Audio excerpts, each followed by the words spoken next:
Eastern America here, please subscribe, like, share, hit that notification bell. So I think what they ought to do, Europe, being that Trump messed all this up, you know, J.D. Vance in the room messing all this up. He should have been sent to his room. He was being quiet. He's a little hothead, and he got Zelensky started. And oh yes, he did. He pushed some buttons.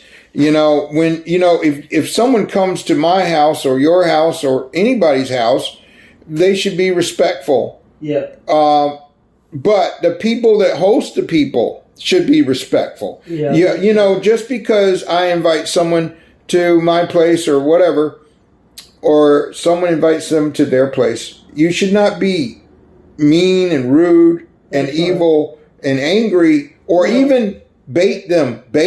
Now, there's a lot of discussion on the internet that some of this was supposedly pre-planned to bait Zelensky into this stuff. But he was treated horribly. And as an American citizen, I was really embarrassed for my president and my vice president. Even though I didn't vote for them, you know, I stand behind any of my presidents because they represent our country. But I was embarrassed for President Trump and they should be on Vice President Vance. Vance, I'm older than Vance without even having to calculate that.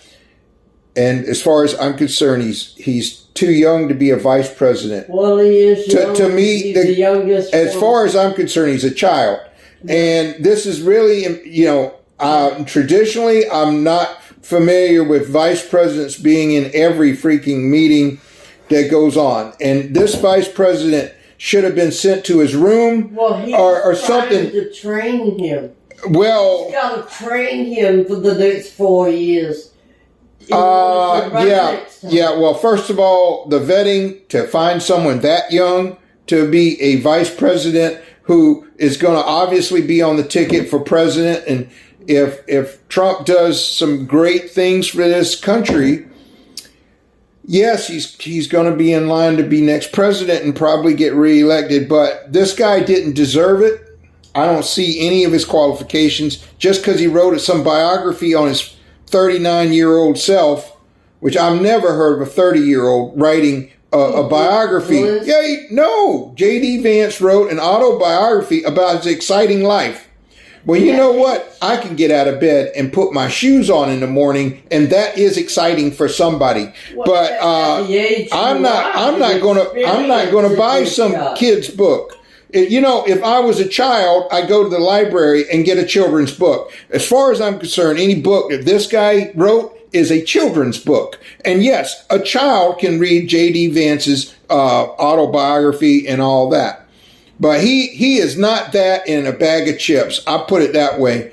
And I just think everybody was tired at that meeting. Trump, Zelensky coming over from the other side of the Atlantic, and you know, I'm not saying there's jet lag, but you know, everybody's tired and they're cranky. That's the old term for it. And but this guy JD is, I don't like to use the word sucking up to President Trump, but everybody is trying to stay in line so they don't get fired like the previous administration. He had all those guys, you know, get fired and I guess this time he really let them know they're going to be gone. But I don't think JD should be sitting in on these meetings. Normally the vice, you know, two people tackling one guy. I know. That's not fair. That's a bad That's not a fair fight. It's not fair. No, you know. That puts the guy at ill at ease to start with, right there. So I'll tell you how to solve this problem with Russia. And, you know, I do know they are the invader.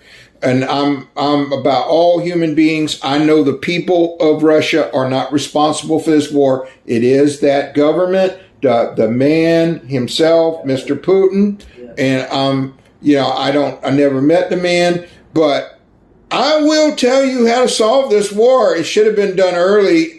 First of all, I would have had, when he said he was on a training mission and lining up all those troops. And that I'm going to go forward because right now I'm looking hindsight, but I'm going to talk about how to solve this problem. We should have put troops in there right away, right on that border next to them. Well, see, and that's Biden. on that eastern border, we should have put them, and we could have said, we're doing a training exercise. Yeah, NATO could have gone in there and said, yeah, we're also doing a peacekeeping exercise, and we thought it'd be kind of cool for your vehicles to be lined up on the border, but guess what? We're staying here for quite a while. Mm-hmm. You know, because this is a new NATO base, blah, blah, blah. And there was all we've been invited by Ukraine. That none of this stuff go at it alone should have happened. Nobody should be alone when a country's being invaded in the 21st century. No. But, okay. No, all right. with all they know from past history. But they got equipment. And Europe is right to be a little bit curious on whether or not the United States is really going to be there for them, particularly in this dicey situation. But I know how to solve this problem. Ukraine had a nuclear program. We're talking weapons. We're not talking nuclear. Right. They got nuclear factories now. I don't know anything about nuclear anything, but I'm just saying the one way to solve this problem is to allow Ukraine, and I would get the equipment and I get the munitions in there and have them fully capable before they announce it. So it'd have to be an undercover operation between now and later.